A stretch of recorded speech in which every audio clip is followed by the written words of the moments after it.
बिस्मिल्लाहिर्रहमानिर्रहीम। नाज़रीन, कपास की फ़सल 1 जून से 15 जुलाई तक 20% पैदावार बनाती है। 15 जुलाई से 30 अगस्त तक दरमियानी मरहला जारी रहता है।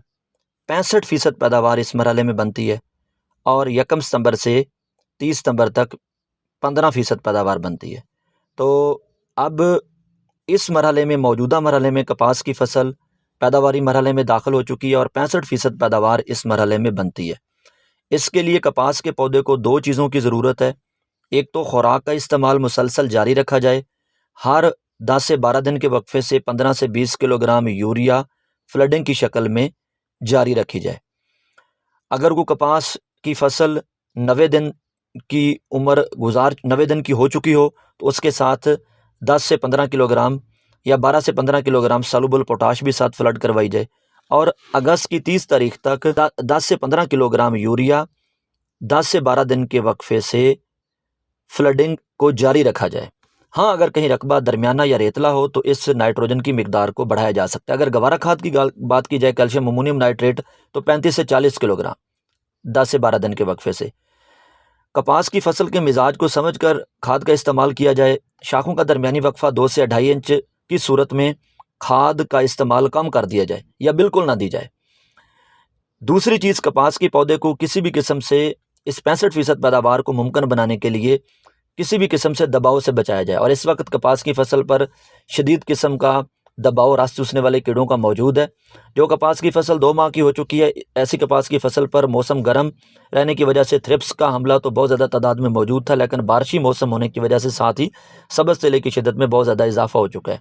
तो थ्रिप्स और सब्ज़ तेला 2 माह की कपास की फसल पर बहुत ज़्यादा तादाद में मौजूद हैं। थ्रिप्स के बालक और बच्चे पत्तों से रस चूसते हैं और पत्ते ऊपर की तरफ मुड़ जाते हैं। सब्ज़ तेले के हमले की सूरत में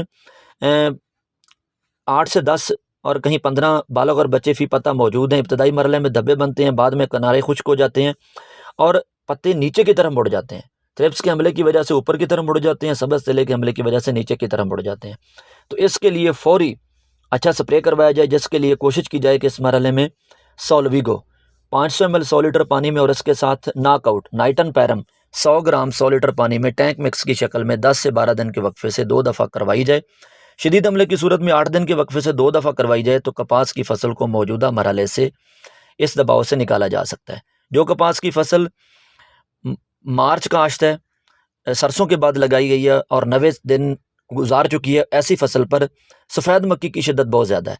तो इस ऐसी सूरत में अलिस्टल न्यू, जो कि सिंजेंटा का नया प्रोडक्ट है, स्पायरोपिडिन और एसिटामेप्रिड 2 ताकतवर जहरों का मुरक्कब है।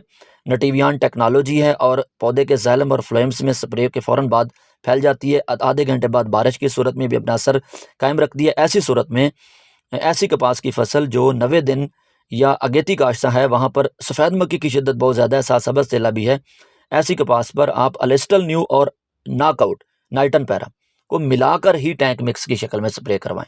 तो खुलासा ये है कि 10 से 12 दिन के वक्फे से 15 से 20 किलोग्राम यूरिया या 35 से 40 किलोग्राम कैल्शियम अमोनियम नाइट्रेट का इस्तेमाल जारी रखा जाए और साथ 10 से 12 किलोग्राम SOP को भी साथ फ्लड करवाया जाए। 15 दिन के वक्फे से इसे भी साथ मिलाया जाए।